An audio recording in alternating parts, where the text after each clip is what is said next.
This morning, the ravenous sea reaches way out over the shore and pulls back again, powerfully driven to contain itself.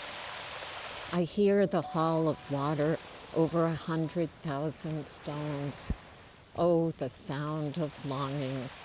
Hush, rock, hustle, huddle, huddle, hush. The crockery and surge, water taking the shape of stones. This great symphonic jostling of all that comes in, of all that pulls out, of all that remains.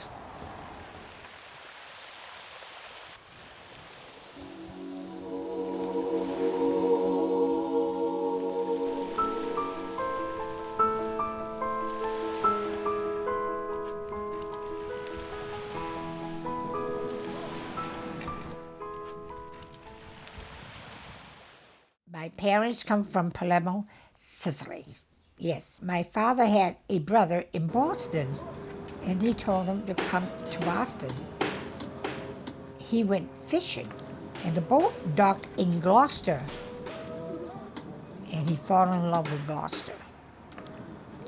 Because going to Sicily, my father's and mother's birthplace, and where they lived, it looked like the fort, exactly like the fort. And my God, that made my dad so happy. So when he got in from fishing, and he had a child there, Nat. My brother Nat was born in Boston. One child was born in Boston.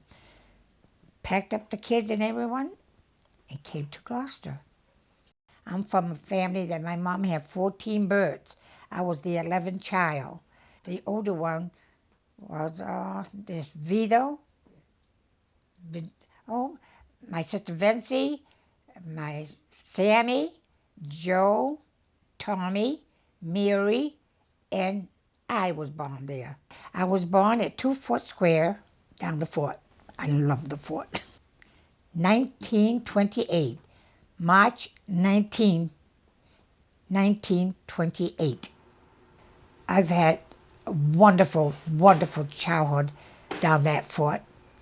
I don't think the younger generation would ever have a childhood like I had, and like the people down the fort have.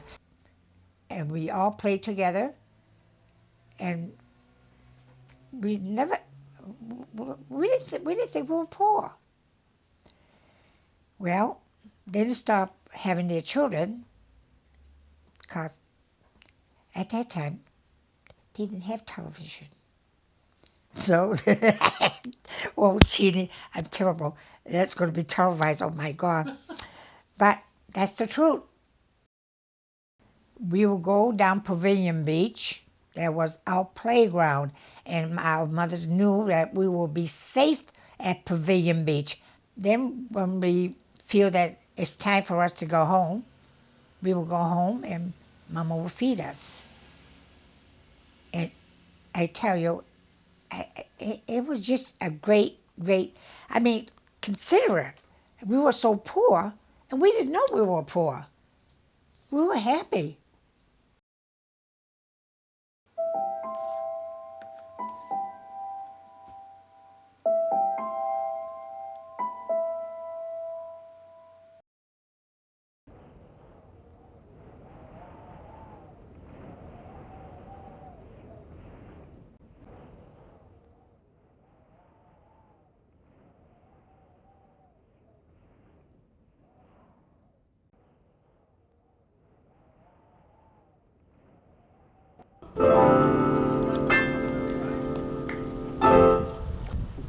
Gloucester, Massachusetts, holding on to my soul like the red flag at the end of the greasy pole. Gloucester, Massachusetts, holding on to my soul like the red flag at the end of the greasy pole. One more time. Gloucester, Massachusetts, holding on to my soul.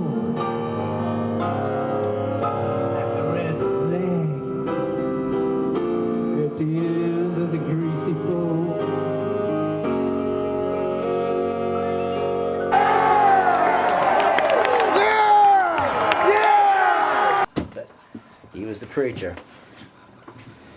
That's it, the old first B. And I got another routine on another record about talking with the fisherman statue late one night. And we didn't always agree on everything, but the one thing we did agree was that we missed the old First Baptist Church. Talking about Joan of Arc and all this stuff is important to me. I don't know if it's just childhood or it's this town. This town, I became aware of things in this town. You know? How was your father related to this church? Well, he was the minister. When he came for his audition Sunday, we were stuck on the other side. The big bridge hadn't been finished yet. We were stuck on the other side of the cut, and he was supposed to be in the pulpit.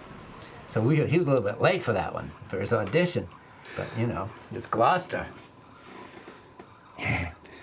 But, I love this church. I love the music. And, when I preached that Sunday, I talked about, how he would write his sermons on Saturday night, and then watch Gunsmoke. and how I used to stare at him until I could see a halo over his head, stuff like that, But, I grew up in the church. That was my childhood. I didn't know anything different. My mom was in the choir sometimes. I was in the junior choir here. But, Louise Ellis, when I see these old bulletins, and every Sunday she's singing. She must have started singing in the church when she was in high school. And then, we moved here and she passed away, and I went to the funeral home over here, and I talked to somebody from the church, and she kind of filled me in on a lot of stuff. She had Alzheimer's and stuff when she was in her last days, and she was having a tough time, but she could remember music. The music, you can remember the music. What did they do with the church? I don't know, probably just big rubble. They saved a couple of the stones, and they did stuff with the stones, but they broke all the stained glass windows except for one round one, which if you go into the church on Gloucester Avenue, they have it on some kind of a table, but it was up in the air. Like if you're looking at the minister, it's behind there. And behind where the choir is, it was up there. But that's all they saved. I don't know if they saved old Bibles and stuff like that. Probably not. Why did they tear it down? Why they tear it? And they wanted to tear down City Hall too during those days, but I didn't know that. I didn't know that they wanted to tear this down while we were living there. Because old and in the way, I guess. What's there now? A parking lot. And the parking lot seems tiny compared to this, And then the Moose Hall was on the other side. And the Salvation Army was across the street. Standing in that parking lot and having the feeling of the baptismal pool and hearing the choir and all of this stuff, it just comes rushing back to me. And that's all gone. Yeah, Brown's is still there. Big old Brown's building. And there was a Woolworth underneath that, I think. It was either Kresge's at the end of Dale Avenue and then Woolworth's at the end of Middle Street. And Sterling Drug. I used to cut in after Sunday school. I'd go up to Sterling Drug and maybe have a soda, and peek at magazines, and then run back to church.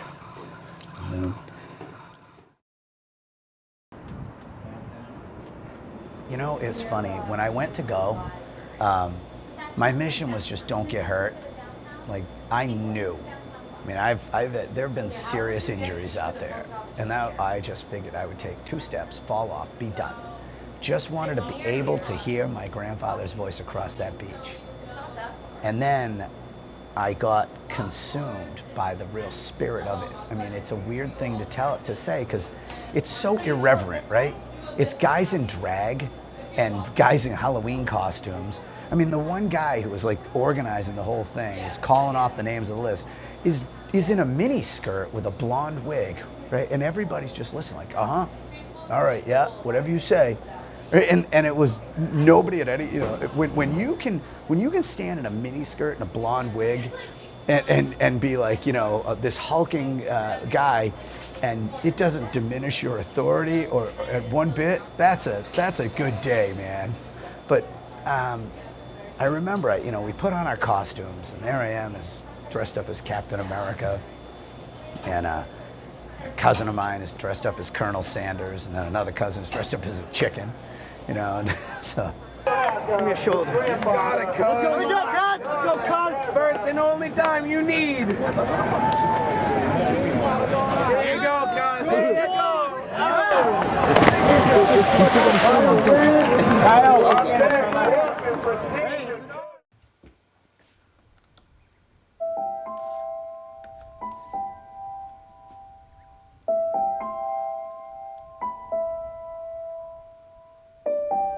I come here, I feel like I'm coming back to my roots. My mother was born in 1910, and at that time, my grandfather, Angel Paulison, rented this house.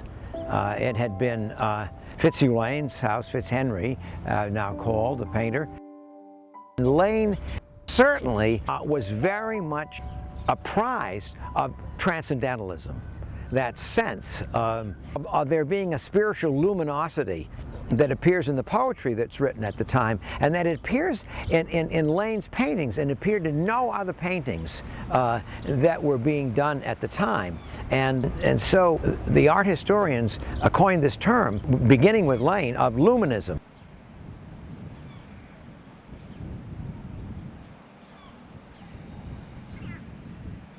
He designed and had this house built for him to live in and as a studio, and worked in this studio. It gave him wonderful views, and it situated him in the center of Gloucester. But when my grandfather rented it from the owner at the time, it was he and my grandmother and their children, and my grandmother actually operated a boarding house here. And I have a photograph of the entire family sitting on Greek Easter on April 14th, 1914, in front of this house with my mother at the age of 4 and her 2 sisters. There were dozens and dozens of houses here, which were lived in by fishermen. You did get a really astounding view of something that's practically disappeared now, which was a very intense sense of a working waterfront.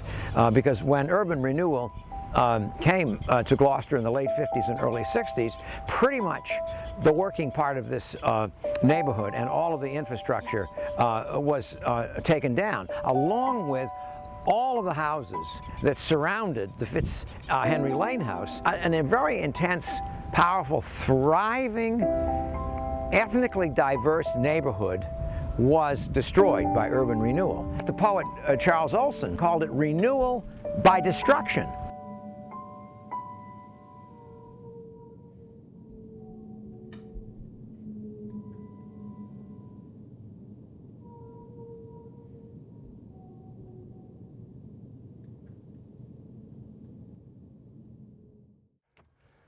The famous story about Blackburn, Grace Alphears ran into some real bad weather. So Blackburn got assigned to a man named Thomas Welch as dory mate. And they come out into some weather and they got lost at sea. A winter squall came with a snow as thick as tar and cold northeast wind. And they couldn't find the schooner. And one of the things that can happen is that the dory can become lost in the fog, lost from the vessel. So the vessel knows where the dories were set, and they can go back and forth over those grounds to try to pick them up. The men can try to row back, or if there's a wind, there's a little staysail in that dory, try to get back. That happened quite often, and especially that particular year, I believe it was late 1800s. There was the year that the Grace Alphears lost Blackburn, that 209 men were lost, 17 vessels with all hands. It was a tough year for storms. Every day they've got to row. They're rowing, trying to row towards land with tides pushing them back, with weather pushing them back. And the land they try to get to is Newfoundland. Newfoundland is sparsely settled. Even if they land, there may not be any people that can help them. And eventually Blackburn's doryman dies in the boat. He's dead in the boat. Blackburn now knows there's not 2 men to control the boat. What he does is he puts water over his fingers freezes his hands on the two oars so they'll never be lost.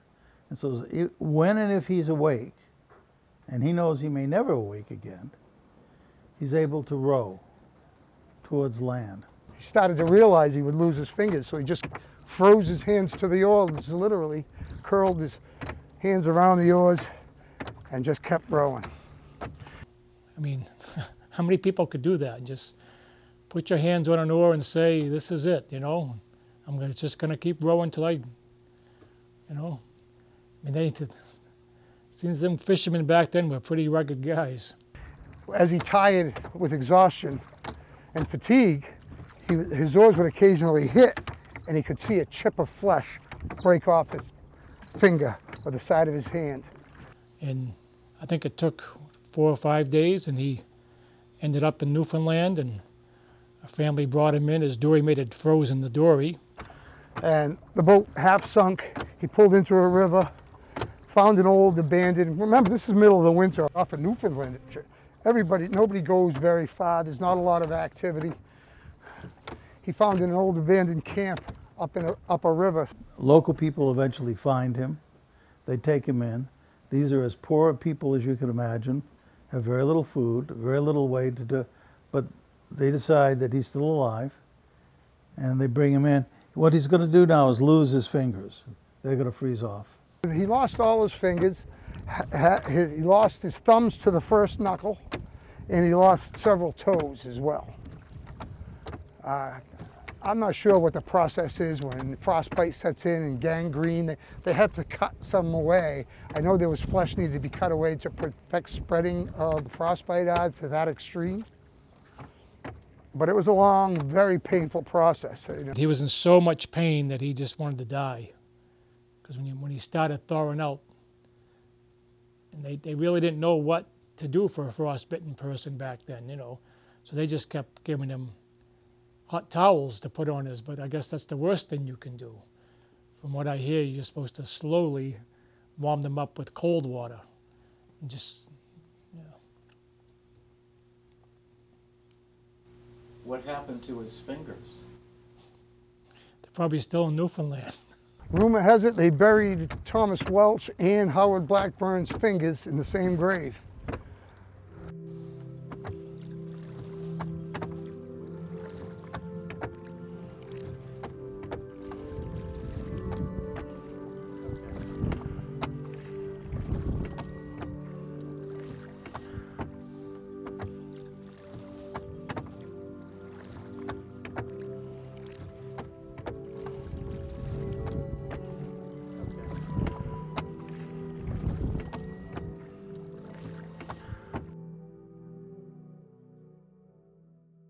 So when he gets back to Gloucester, he becomes a hero. I mean, this is an unbelievable story. Everybody had put him off for dead months ago. And his dory mate, of course, is dead, but he's alive, and he's going to come down, and he's going to run a bar on Main Street in Gloucester, and the bar's still there. The bar restaurant is still there. He stayed in Newfoundland for at least another 3 months till he was able to come back to Gloucester. They had to amputate his toes and fingers. All he had was thumbs left, and then the people in Gloucester rallied around him and raised some money so he could open a little tavern, which he did, which is still in existence today. My relatives tell me my grandfather, like all the other fishermen in town, knew him and liked him, and they would go in there to have a drink. So, and during Prohibition, he was smart enough to run some whiskey.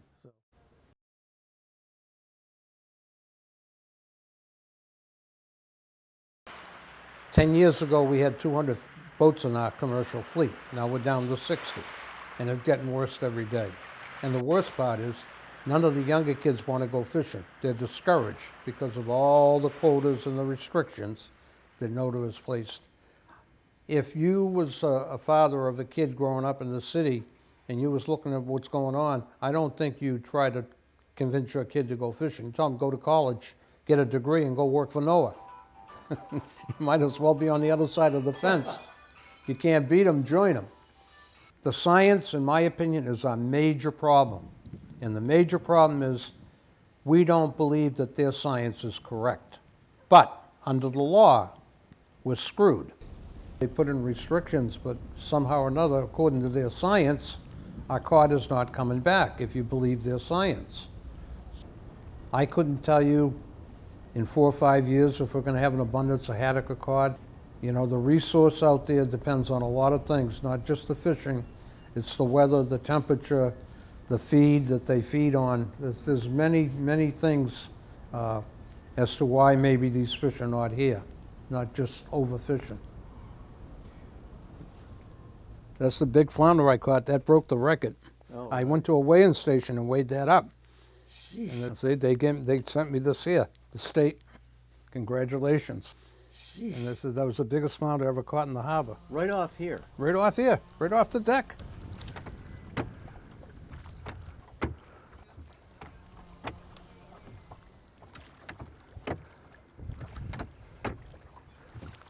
Oh, look at the fog rolling in over Smith's Cove. When the war broke out, they took two of my grandfather's older sons. Benny and Charlie went into the service. Yeah. And he had nobody to take out his boat. His oldest son left him and went with his wife's family to take out their boat. So my grandfather had to put my father on, who was maybe 25, 26 years old, something like that. And what happened was they were fishing for redfish at the time. That was the big going fish during the war. They were using the ocean perch for the services. And there was an abundance of them off of Maine, like Mount Cassius Ledge and up that way. So anyway, what happened was there was a crew of 5, and they had fished for like 36 hours non-stop, loading up the boat with redfish. So my father gave one of the crew members the wheel and said, okay, let's go home. But an hour later, he fell asleep. The boat hit the rocks up in Mount Desert. The boat was a wreck, but the crew was all saved. The story is my father hid up in Maine for a week. He was afraid to face his father because they had no insurance. And it wasn't until his brother came up and got him, his brother Benny, said, look, Gramp said it's okay, come on back home, we're going to build a new boat. And that, when my uncle told me he went to, and I remember him telling me this, we went to the bank, he went to safe deposit box, and he took out $10,000 in cash. Went to Story Shipyard. He slapped the money on the table, how soon can I have a boat? Exact words from my uncle. He said, I think we can build it right away. Within a year, they built a new St. Rosalie. That was in 1947 or 48. I was only 7 or 8 years old, but I remember my aunt smashing the bottle against the bow, her going into the river, and the whole family was just all excited and all lit up because we had a new boat.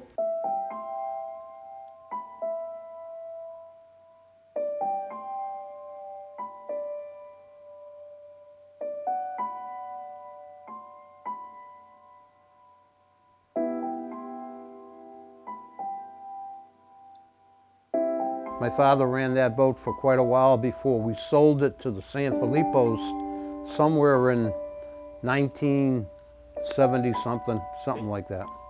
Eventually it sank at the pier? Yeah, it sank at the dock, and they didn't know what to do with it. They couldn't sell it, so the city made them bring it down to the beach and disassemble it.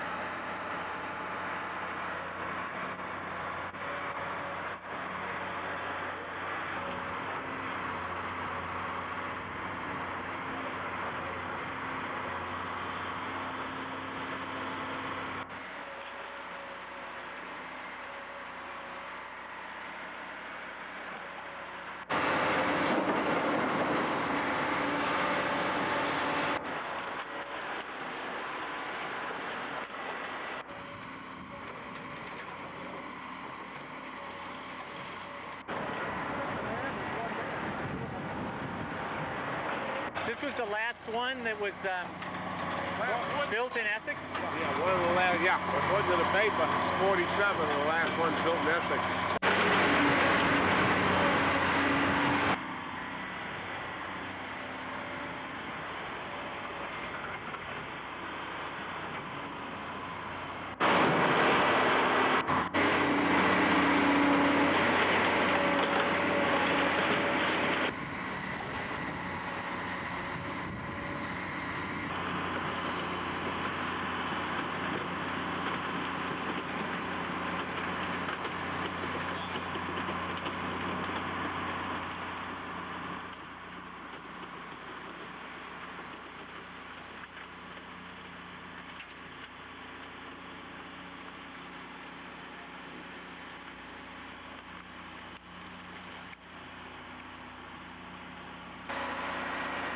you know, it's a wood boat, it's a lot of maintenance. Even when they're brand new, they're a lot of maintenance, and they're a lot of work. And this was built in '47, and a lot of the stuff is, it would be like buying a 1947 car, you know? It's real cool, but they're a lot of work. Yeah. You know? These boats here were pretty labor intensive, you know? They went out with, you know, 7, 8, 10 guys. You know, the boats go, a lot of the boats now, they go out with 2 or 3, you know? Have you ever taken a boat this size apart before? Boat? No. Trains? Yeah. Trains, yeah. Everything else you can imagine. Boat? No. They're tough. You know, they're tough. I guess it was the keel that was holding it, huh? For a while there? Well, that's like the backbone, so, you know, just like a person, they're okay till you break their back and then they're junk, you know?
I left my home so long ago now that I would not recognize my own face.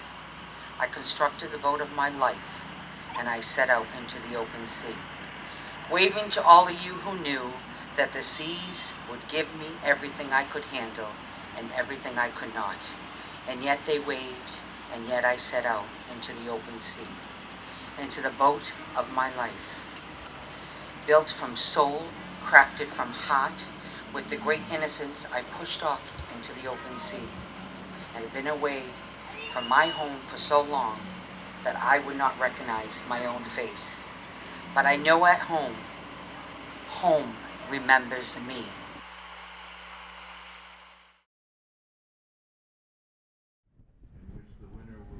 Adventure, the last of the true Gloucester fishing schooners, has come home. Not only is Adventure the last of her breed, but even more important, she's the greatest highliner of them all, earning over $4 million in her 28 years of fishing. So what boat is this? Schooner Adventure, the most famous, biggest money maker in the history of the Gloucester fisheries. Not by terms that she was so great for any certain period of time, but for her longevity. She started in the 1800s and many boats were lost. She kept going and kept fishing. So now it's sort of a landmark of Gloucester. It's like the Man at the Wheel, or Our Lady of Good Voyage Church. The Schooner Adventure is symbolic of the great fishing days. And they've done a great job restoring her. Well, for years, there were a lot of people invested in restoring the Adventure, and I think it was mismanaged for a while, but now they've done a great job. They got her sailing again. I remember about a 10 or 15 year period, they said, restore the Adventure. And you know, supposedly raised tens of thousands of dollars, and the boat never sailed. But then I think they got it together, and they've done a great job restoring it now. And I love seeing her sail around the harbor. She's such a majestic vessel that, you know, you can feel that old time schooner days when the harbor was dotted with schooners like that. We had the ship going 13 and a half knots, which is the fastest we've had her in 2018. And then when we depowered by one sail, by the second largest sail, we're still going 11 and a half. So it's awesome out here today. We're having a good time. The crew's getting a really good exercise. So I guess you don't know anybody that's still fighting the fight, huh? Helen Garland. Who's Helen Garland? Helen Garland's still fighting the fight, trying to save Gloucester. I cannot think of anything better than to thank every single one of you in this room, because that's what we need, and that's what the whole world needs, because somehow adventure, according to Joe's words, which I never am without, his book that he wrote, I don't dare speak a word that isn't in the book. And then the other thing is, I suddenly realized I'm older than the boat.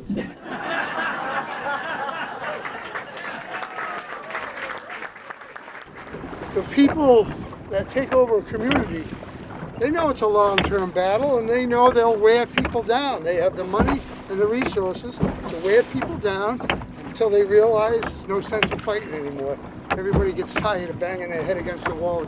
Why do people bang their head against the wall? Why do they fight so hard when everybody says it's over? What I always say, the most important thing to me is Gloucester will lose its character. The culture and the character that I am as part of a working waterfront fishing family, that's going to be gone. My late husband, Joe Garland, wrote numerous volumes about Gloucester. In The Fish and the Falcon, he tells us the Battle of Gloucester took place on August 8, 1775, while the British Army was surrounded in Boston Harbor by Washington's young army. Yesterday was Joe's birthday, and he loved this story, and the fact that right here is where the Falcon, over my left shoulder, where the Falcon was waiting, and they made the big mistake of going into Gloucester. Little did Lindsay know that Gloucester had established a crack militia which, responding to the alarms of church bells and cannon fire, was now on the waterfront, greeting the exposed British landing parties as they came ashore, facing withering fire from the militia. After fierce fighting, the Brits left many troops killed or captured as they retreated in their boats back to the Falcon, having neither captured the beach schooner nor destroyed the city of Gloucester. The Fish and the Falcon really brings back the whole story of what made Gloucester so special, and we don't give it away today. And I just hope that somehow all that history will save Gloucester from becoming something other than what it historically was. Is bigger always better? No, seriously? Seriously. Is bigger always better? No. It can be, but you can't say if you have something that's not good and you make it bigger, it's just a bigger, not good thing. So is bigger always better? No. John looked at it and says, this is big boy art, Paul. This is not little local, this is big boy stuff. So I thought, yeah, that's our name, Big Boy Art.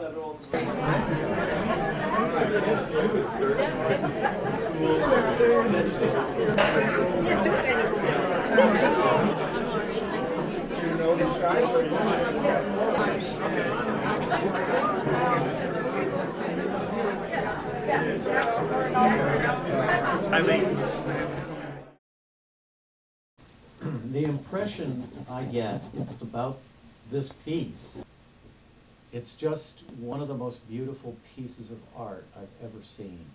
Beauty, just beautiful. What, I mean, does that resonate with you in terms of what you were after, or what you've accomplished? Was I after that? Yeah, I guess. You know, I certainly wasn't after this piece. Wasn't after mediocrity, I'll tell you that. Yeah. Was I after that? Yeah, yeah. Does every piece work out that way? No. But the only way you're going to find out if a piece works out that way is by making a lot of pieces that don't meet that criterion. Gotta kiss a lot of frogs. Kiss a lot of frogs, right? You know, does everyone turn their prints? No. But if you kiss one frog and it doesn't turn their prints and you go back in your hole, no. Doesn't work that way.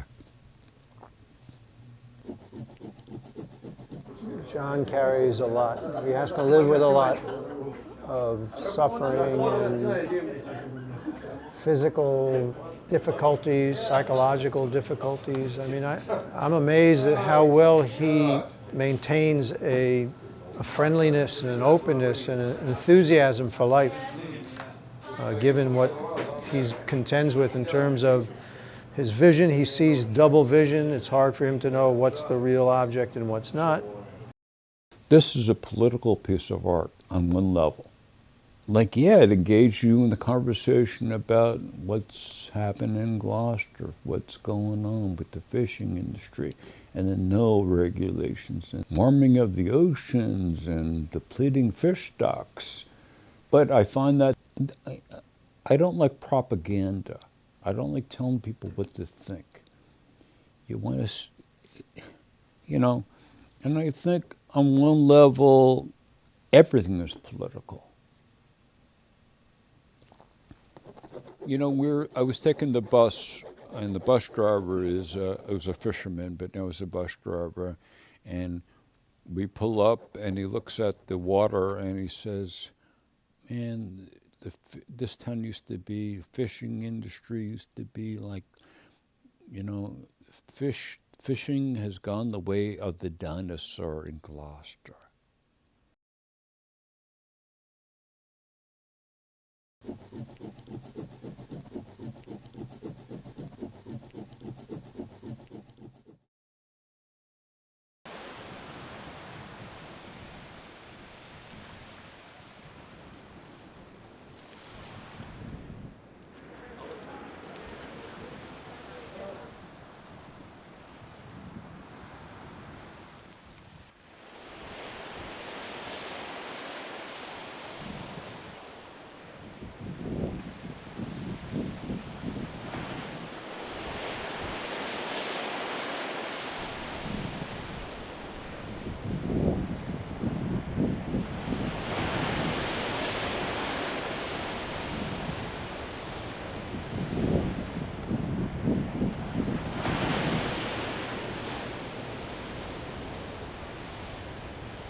Dogtown was interior.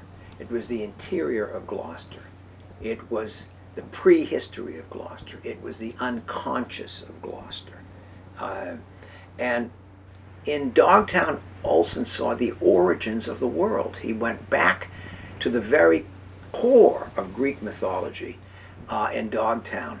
And in the Dogtown, he quotes actually the Theogony, in which the origins and the genealogy of the gods is traced. And the first letter from Dogtown begins with a quotation from the Greek, then goes to a very mythical story, a myth of Gloucester, the story of James Merry, who was a sailor who, drunk one night, went to Dogtown to wrestle with a young bull, to show off to Gloucester how masculine he was. And the young bull killed him. And when people went up the next day, they found Mary's body gored by the bull. What that meant to Olson was not only the actual story of Mary, but the myth of the human person against the force of nature. It reminded one of the bullfight, which is both actual and has a mythical dimension. And it is a kind of story of origins in terms of the symbolic value of the bull of Minos in Crete, for example. And Dogtown also was a place where early settlers lived. There was an actual settlement in Dogtown. So there were people living there. They were living close to the land. They were living off the land. They had, in some cases, not a lot to do with the people who were living on the waterfront. So he was fascinated by this separate community that was related to the larger community, but was self-contained. And actually, toward the end of the Maximus poems, Olson turns his back on the city because he writes that Gloucester has become like the USA. That Route 128 has brought indeed something to Main Street, change. That tourism is now turning Gloucester into a destination. That the kinds of boats you see in the harbor more and more are motorboats.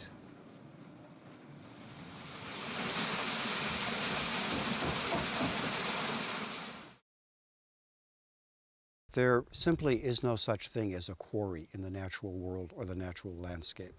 And where we are now, it looks very beautiful and water-filled and a place that people come to swim in and enjoy the scenery, only exists because at a certain point, men looked at what was a marshy, swampy area, saw that there was the potential for granite to be taken out of it, and cut a really low-cost deal to buy the land because no one could do anything with marshy, swampy, mosquito-laden land. This whole scraping away of the landscape exacted a very big toll on Cape Ann that we're still feeling the grief from. We look at these quarries as being something beautiful, and realizing that by 1886, you could almost see all the way across Cape Ann, from one quarry to the other, from the Pigeon Cove side over through to the Annisquam side and into Ipswich Bay. The woods had been burned for the driving of steam to power the locomotives. And it took until the 1880s for Cape Ann to wake up to the fact that they were looking at very close to the conditions of a strip mine. The biggest causes for death in the granite industry on Cape Ann were by and far from dynamiting and from explosions. Then a secondary degree of people falling off ladders. In the beginning, they would have ladders that were 20, 30, 40 feet long in height. And they soon realized that if you fell from 40 feet, you were dead. And there was a whole cottage industry of all the doctors on Cape Ann, and many of the doctors' names that we have on a generational basis first came to Cape Ann to service the needs of the granite industry. And their day began at dawn. They would get in their horse and carriage and simply drive around. They were like when we see emergency vehicles parked by the side of the road now. They would just drive around until they would hear the horn, a long horn from a quarry, which meant someone's been hurt, come fast. From the 1830s through the 1850s, coming out of Lanes Cove, coming out of Pigeon Cove, were many of the foundation stones that go into all the houses around Cape Ann. And the shipping logs show this, that, you know, a ship would be loaded in Lanes Cove and go over to Gloucester for the day, and take foundation stone out and come back for another load. So there was a huge industry all really centered around Cape Ann. And the people that roll into it were all of the savvy businessmen and lawyers from Boston, utilizing the stone sloops and the main sea captains who had been transporting granite. But now they were setting this up as a business. It was the Rockport Granite Company of Massachusetts. And their business was, we take granite out of the ground, we market it, and we sell it.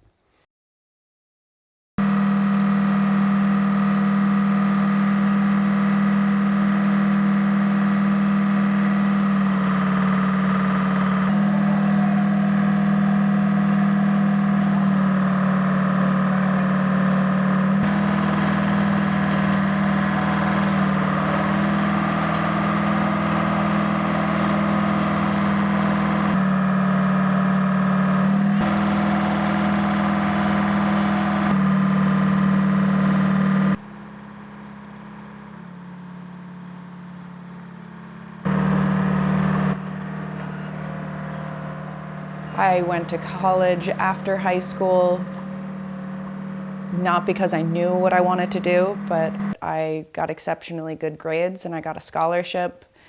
And I saw that as an opportunity to leave this town and, you know, be able to go out on my own. And I do think that was a wise decision, you know, with the wisdom of years looking back.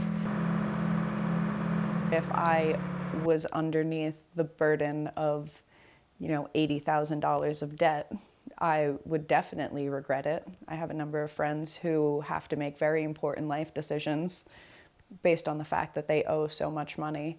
And I've always had the freedom. I stuck it out and I did it, but when I got to the end of that 4 years, I was done with academia. I had started doing stonework and I had started doing carpentry, and it brought me great joy. I make these amazingly sophisticated templates at my house with hand cut with a what are those called? X-Acto knife. It's very fancy. So I put it on, I trace the number, and then you start in the middle and you basically carve yourself out a channel in the middle.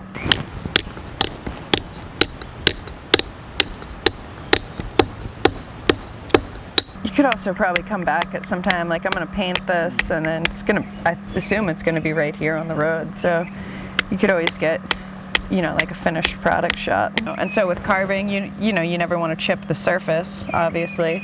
So I use 2-pound hammer, which prevents me from hitting it too hard.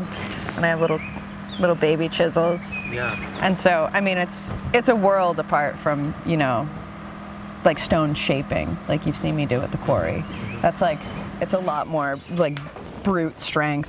It's a lot harder on my body. Like I can do this all day long and feel fine. But if I have to, like, you know, square stones, square blocks all day, I feel it. And that's also like one of the reasons that I kind of cultivated this skill, because I get paid really well to do it. And the impact is far less severe than you know, other chiseling on rocks. It's like, it's totally, I mean, it's like rock carving for ladies. I'll just be the first to say it. It's the what? It's rock carving for ladies. You know, like this is what a hammer's supposed to be, and then this is the little lady version.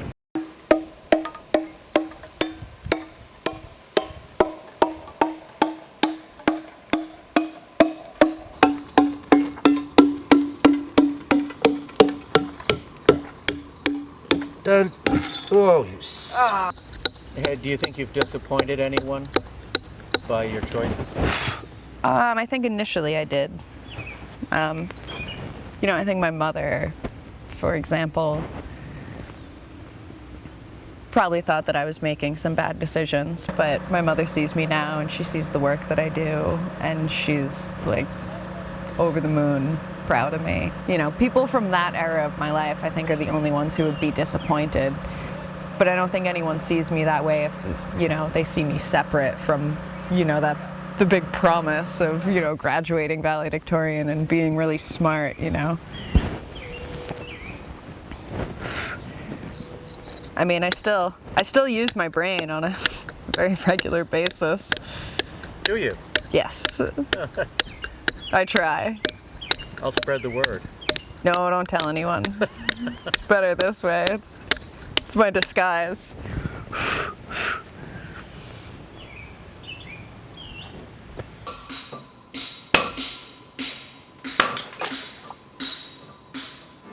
Take this hammer, take the captain, take this hammer, take the captain, take this hammer, take the captain, till I'm gone, gone.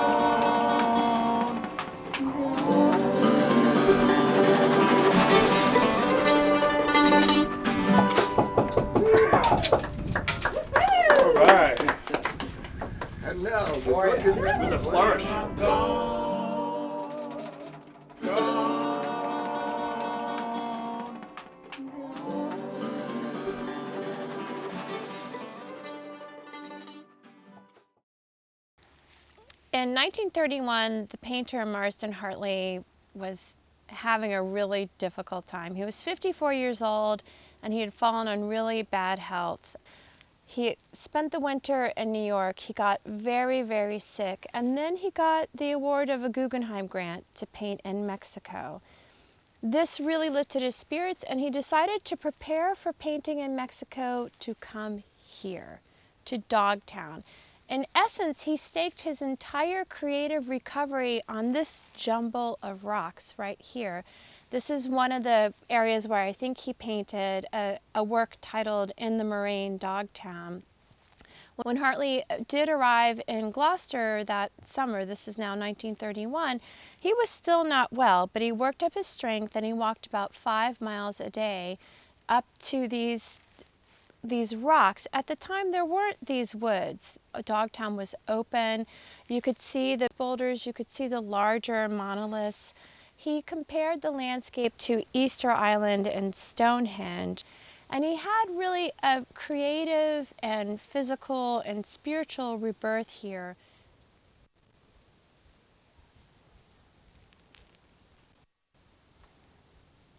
I think to a large degree he just was present.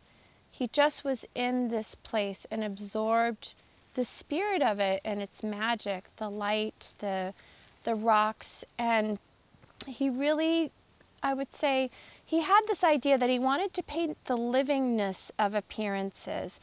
And these were not just a jumble of rocks. This was not just a wasteland as others had considered it to be. To him, it was a place of spiritual rebirth. He wrote to a friend saying, "I feel as though I am emerging from a wearisome chrysalis." And by the end of his time here, he had produced a bunch of small works of these paintings that were very, very intense. And he was thrilled to call himself the painter of Dogtown. It was a huge milestone in his career for him to be here and to recover. But this, in essence, was his training ground. And this also was the place that made it okay for him to return to New England again. I think some of that has to do with just Dogtown itself. But it's also the working method that he developed here of just meditating on the rocks and being present with the rocks in a way of really being in the moment and in the place that no other area in New England could give him until he came here to Dogtown.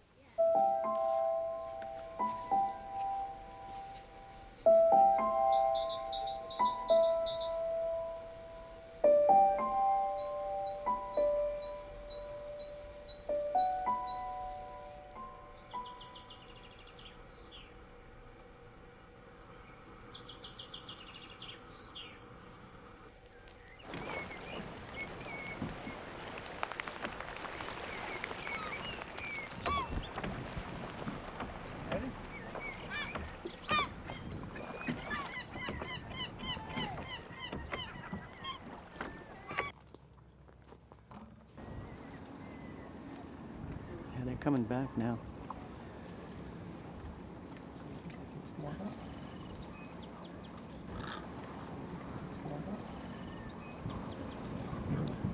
So you can tell the greater egrets have black legs.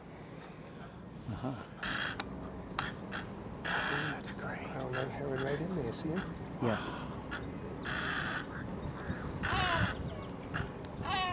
They're a little agitated. Understandably so.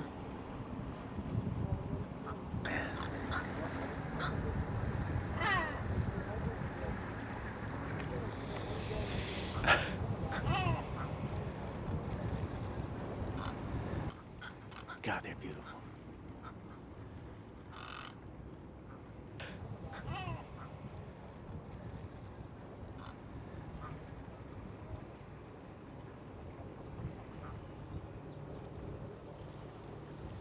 God, the way they stand right on the edge of the tree.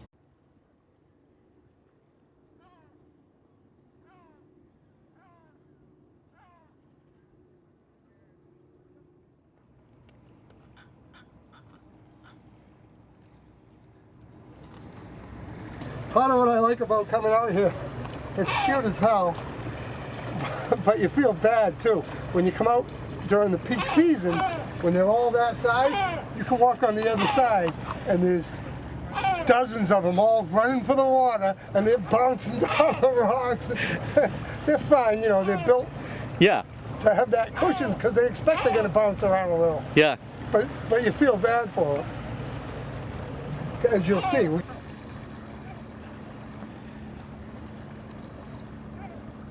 Aren't they beautiful? Oh, yeah. They don't know what to do. Cuties. I'm awfully surprised there's not a duck nest down here. I saw her take off. Sometimes they're so well hidden. But you feel bad for her. As you'll see, we got to go over there to get up that cliff.